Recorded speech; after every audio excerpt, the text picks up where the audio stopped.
Hai teman-teman santuy, berjumpa lagi di rekap kisah Rase Terbang terbaru bagian ke-6.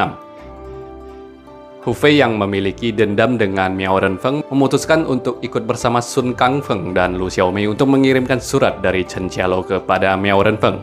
Di tengah perjalanan tersebut, Hu Fei yang iseng menceritakan kisah hantu untuk menakut-nakuti Xiaomei. Kala itu angin kencang dan guntur tengah menyambar dengan hebat. Tanda-tanda sosok makhluk halus yang menghantui mereka pun tiba-tiba saja mencekam dengan suara bisikan di sekitaran. Hu Fei dan Sun Kangfeng pun melesat ke arah suara tersebut untuk memberikan pelajaran bagi siapapun yang mencoba meneror mereka ini. Terkuaklah 3 orang pesilat yang digebuki oleh Hu Fei dan Paman Sun, hingga ketiga orang yang menyamar menjadi hantu ini meminta ampun. Setelah ketiga orang ini mengaku kalau aksi mereka ini hanya untuk menakut-nakuti orang yang melintas agar bisa mencuri uang, ketiga orang ini pun dibiarkan pergi. Teringat dengan surat yang mereka antar, Sun Kangfeng segera memeriksa tasnya yang ditinggal di belakang pondok dan beruntungnya surat itu masih ada di sana.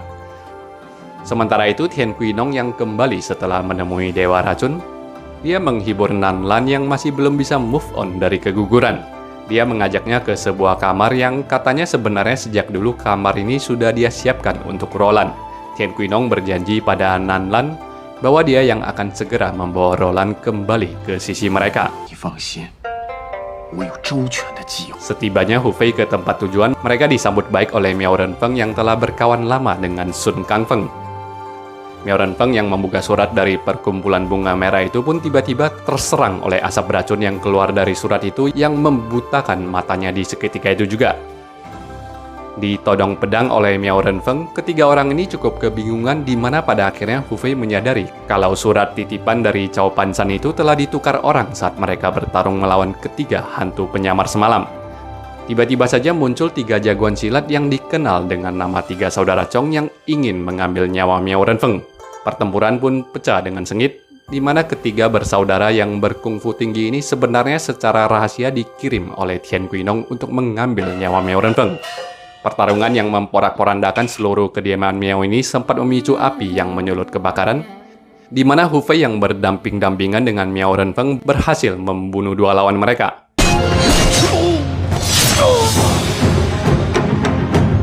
Sisa 1 dari ketiga penyerang itu berhasil melarikan diri, sementara Miao Renfeng berhasil menyelamatkan papan nisan Huitao dari kobaran api.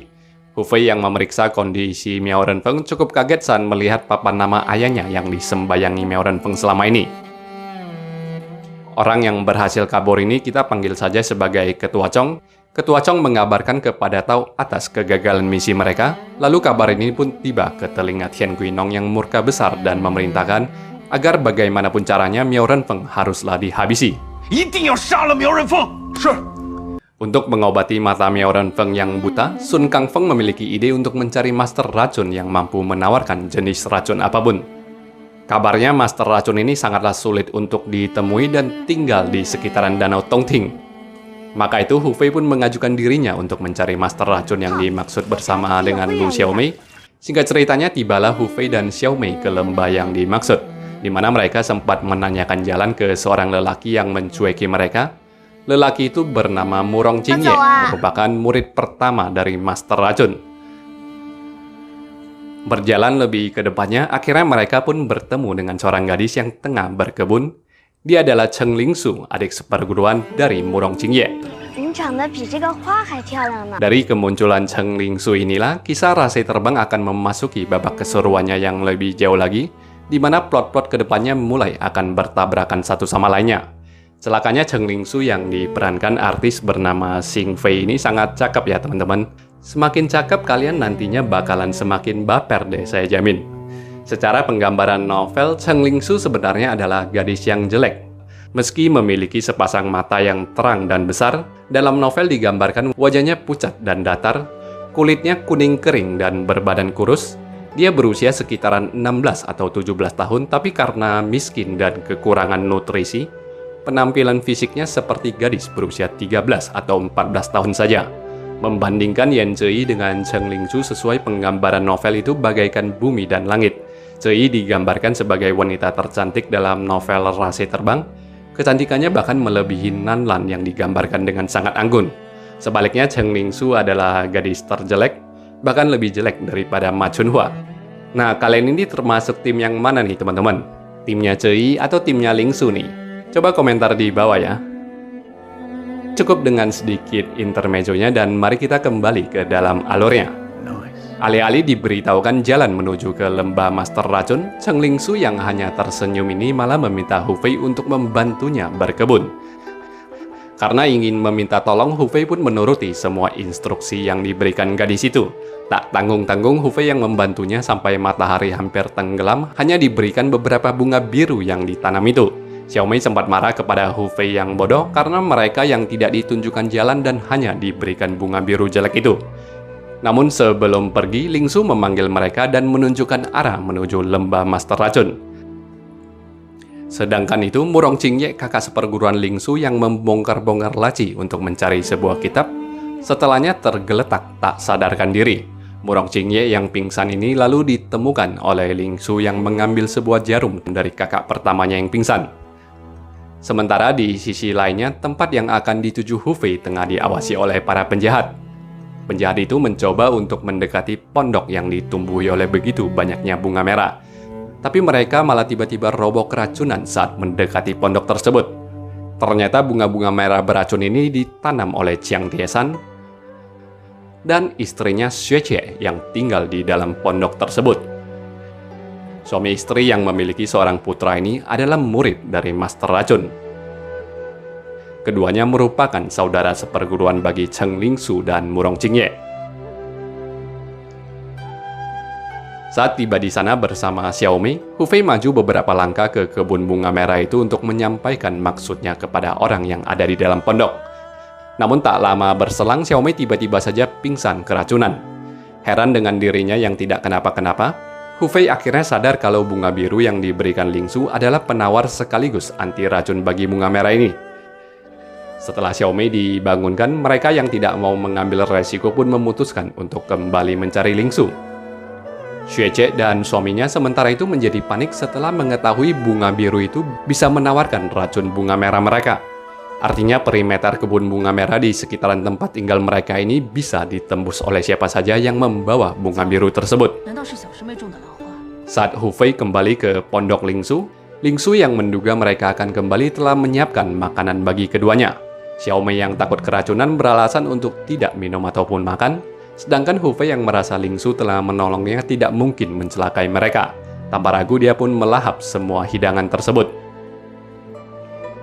Tak lama berselang, Lingsu mendapati kebun bunga birunya yang dibakar oleh putra dari Xie Jie dan Jiang Tiesan. Terkena lemparan senjata rahasia beracun dari Lingsu, putranya Xie Jie ini pun segera kabur dari sana.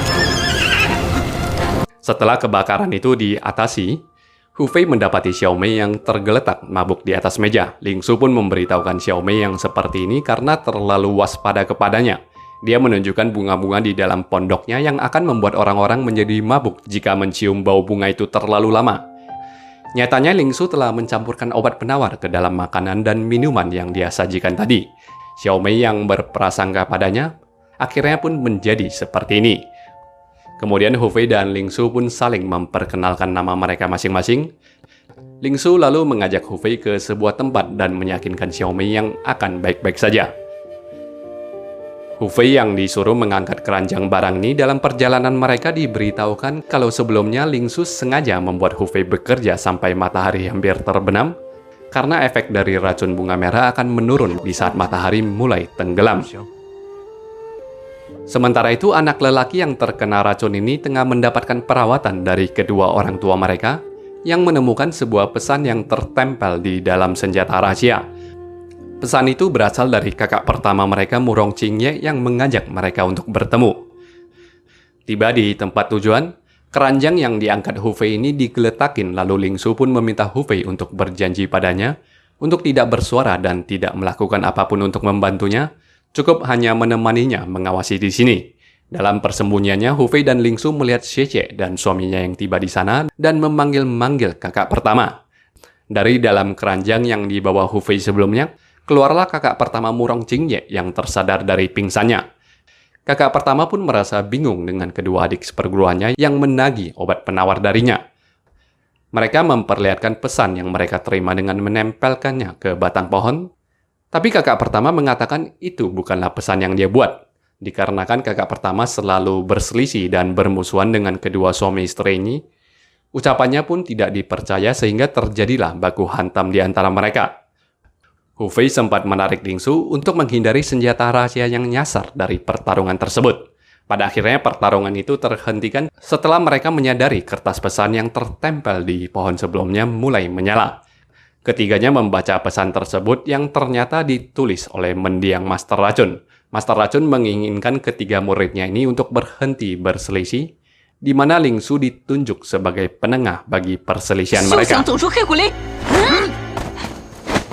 Menyadari Lingsu ada di sekitaran sana, Lingsu yang dipanggil keluar ini diminta untuk menyerahkan kompilasi catatan ilmu Master Racun kepada mereka. Xie menuduh guru mereka yang pilih kasih dan hanya memberikan catatan ilmu itu untuk Lingsu seorang. Tapi Lingsu menuduh ketiga kakak seperguruannya ini sebagai murid yang tidak berbakti dan tidak mempedulikan kematian guru mereka. Lingsu pun menempelkan pesan terakhir dari sang guru, yang intinya catatan ilmu milik sang guru tidak akan diberikan kepada ketiga murid tidak berbaktinya ini. Kakak pertama Murong Qingye tiba-tiba saja pingsan setelah membaca pesan itu yang ternyata kertasnya mengandung racun. Sementara itu Lingsu kaget dengan Hu Fei yang dengan segera membantunya menghalau serangan sepasang suami istri itu. Kalah dari pertarungan tersebut, Xie dan Jiang Tiesan kabur dari sana. Sementara Hu Fei langsung ditegur Lingsu yang jelas-jelas sebelumnya telah berpesan agar Hu Fei tidak melakukan apapun. Lingsu pun memberitahukan kalau telapak tangan Hu Fei telah terkena racun dari serangan tapak beracun kedua kakak seperguruannya. Setelah mengobati tangan Hu Fei, Lingsu mengatakan seharusnya dia tadinya bisa menangkap mereka berdua, tetapi karena Hu Fei yang turun tangan rencananya menjadi gagal. Dia meminta Hu Fei untuk menyentuh bajunya, yang ternyata bajunya Lingsu ini telah diolesi racun untuk melumpuhkan kedua kakak seperguruannya. Walau Hu Fei telah menggagalkan rencananya, Lingsu sadar apa yang Hu Fei lakukan tadi adalah demi melindunginya.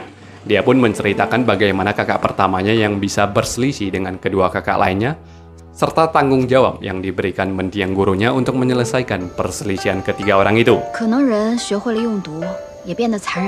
Dalam upayanya untuk mendamaikan ketiga orang itu, mereka membawa kakak pertama yang tengah pingsan keracunan untuk menemui Tuan Wang, seorang tukang yang membangunkan pondok untuk Xie dan Jiang Tiesan.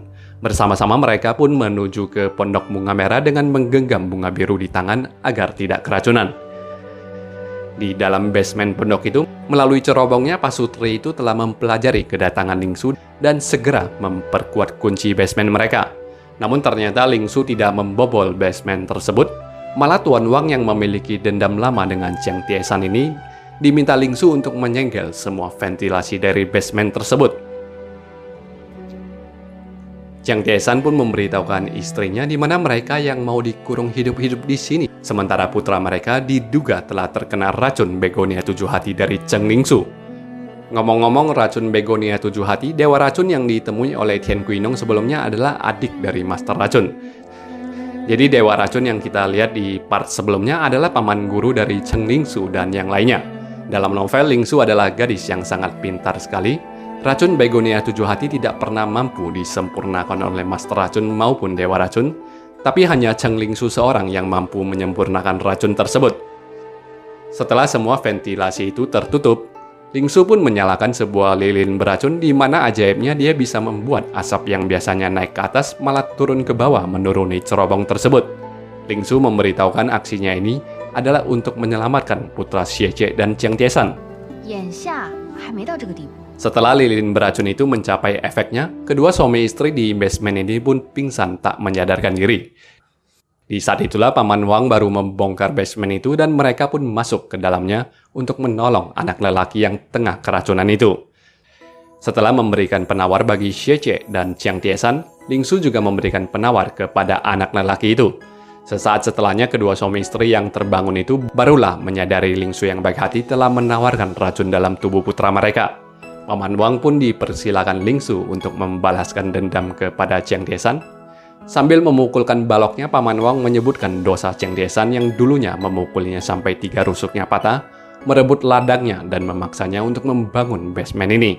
Setelah Paman Wang melampiaskan semua emosinya, Lingsu meminta kedua kakak seperguruannya ini untuk mengembalikan ladang Paman Wang. Sesaat setelahnya putra Xie pun terbangun dan sembuh dari racunnya. Tahu kalau kedua kakak seperguruannya yang ingin mengungsi pergi dari sini ini memiliki banyak musuh, Lingsu memberikan beberapa daun beracun untuk berjaga-jaga jika musuh menyerang mereka di perjalanan. Daun itu cukup untuk menakuti dan membuat musuh mundur tanpa harus membunuh musuh. Lalu saat Lingsu ingin beranjak pergi dari sana, dia meminta agar Chiang Tiesan bisa berdamai dengan kakak pertama yang masih pingsan di dalam keranjang, di mana dia juga telah meninggalkan penawar untuk kakak pertama. Sementara itu, Paman Wang mengira Hu Fei adalah kawan lamanya Lingsu. Paman Wang mengatakan tidak mungkin Lingsu yang baru kenal 1 hari dengan Hu Fei bakalan memperlakukan Hu Fei sebaik ini. Sepulangnya dari sana, Hu Fei menceritakan kepada Lingsu soal Miao Renfeng yang matanya buta terkena racun. Setuju untuk mengobati Miao Renfeng, Lingsu yang masuk ke kamarnya untuk berkemas teringat dengan sang guru yang dulunya memberikan kotak ini kepadanya dan berpesan padanya untuk menjaga baik-baik sekte mereka. Setelah menyalakan dupa untuk sang guru, Lingsu pun berangkat meninggalkan lembah racun demi Hu Fei. Di kediaman Naga Langit, Tian Quinong telah mengumpulkan 4 pesilat tangguh untuk membantunya menghabisi Miao Renfeng, Fo Shoulan, Sesun, Raja Hantu Laut Selatan, dan Chang Shengtian. Semua dari mereka memiliki dendam yang mendalam terhadap Miao Renfeng. Meski demikian, mereka tidak berani untuk menyerang Miao Renfeng yang terlalu kuat. Namun ketika Ketua Chong yang dihadirkan pada momen itu memberitahukan kondisi Miao Renfeng yang sudah buta, mereka semua pun dengan agresif setuju untuk membantu Tian Quinong. Miao Renfeng sendiri tidak tinggal di kediamannya. Dia dan Sun Kangfeng bersembunyi di sebuah goa untuk berjaga-jaga jika musuh kembali menyerang mereka. Malamnya mereka mendapati Roland yang demam, di mana Miao Renfeng meminta tolong Sun Kangfeng agar membelikan obat ke kota di keesokan harinya. Dalam perjalanannya, Hu Fei mendapati Xiao Mei yang sebelumnya alergi terhadap bunga-bungaan, kini alerginya telah menghilang. Xiao Mei memberitahukan kehebatan kakak Lingsu yang memberikannya sebuah pil dan menghilangkan alergi bersin dan batuknya selama 10 tahun terakhir ini. Malam itu, Hu Fei sempat termenung seorang diri, memikirkan Cehi yang dia tidak tahu di mana keberadaannya. Xiao Mei yang ingin menggunakan tas Hu Fei untuk dijadikan bantal tidur menemukan kitab bela diri keluarga Hu dan menanyakan soal itu.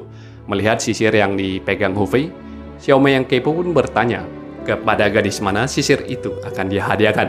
Hu Fei hanya terdiam dan mencuekinya, sementara Lingsu yang bisa membaca hati Hu Fei meminta Xiao Mei untuk tidur saja dan berhenti menggoda Hu Fei. Scene ini sesuai dengan penggambaran novelnya ya teman-teman. Lingsu ini selalu bisa membaca suasana hati Hu Fei. Dia selalu tahu apa yang ada di dalam isi hati Hu Fei. Keesokan harinya, Tian Quinong telah memimpin Ketua Chong dan 4 pesilat lainnya beserta sejumlah prajuritnya untuk mengepung di sekitaran kediaman Miao Renfeng. Ketua Chong dan 4 pesilat ini memimpin sejumlah prajurit untuk memeriksa ke rumah Miao Renfeng. Sementara Sun Kangfeng yang ingin ke pasar membeli obat sempat mampir ke rumah dulu. Di momen itu tiba-tiba saja dia mendapatkan serangan dari kelima orang itu. Miao Renfeng yang bisa mendengarkan suara pedang berharu dari kejauhan, tanpa ragu pun muncul di sana untuk membantu Sun Kangfeng. Pertempuran itu lalu terpecah menjadi 2 titik, sementara Miao Renfeng melawan sejumlah prajurit tangguh. Di dalam rumah, Sun Kangfeng yang dikeroyok 5 orang berhasil menghabisi Fo Shoulan, 1 dari 4 pesilat yang direkrut oleh Tian Quinong. Walau tangguh, tapi dengan matanya yang buta dan beban harus menjaga Roland, secara perlahan namun pasti Miao Renfeng mulai kehilangan posisinya yang didominasi oleh para lawan.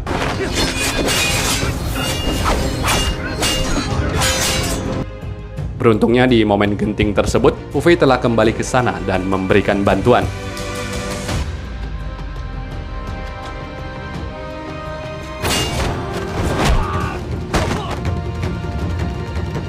Lingsu yang diajak Xiao Mei untuk diam-diam menyelinap, sambil menyaksikan pertarungan itu dia melepaskan sebuah bubuk beracun ke dalam air, lalu menggunakan air yang telah diracuni itu untuk disiramkan ke lawan-lawan mereka, Sedangkan Hu Fei memperingati agar Miao Renfeng menahan nafasnya untuk sementara waktu. Tao yang mengawasi dan melihat kelima jago silat ini telah dikalahkan pun segera melaporkannya kepada Tian Quinong yang marah besar. Tak terima dan tak bisa bersabar lagi, Tian Quinong memutuskan untuk berkonfrontasi langsung. Bersama semua pasukannya, dia datang ke sana untuk menagih nyawa Miao Renfeng, sementara Miao Renfeng langsung geram begitu mendengarkan suaranya. Please like video ini kalau teman-teman suka, dislike kalau tidak, terima kasih dan sampai berjumpa lagi ya di rekap bagian selanjutnya. Bye-bye. 兰儿，兰儿，爹爹来接你回家了。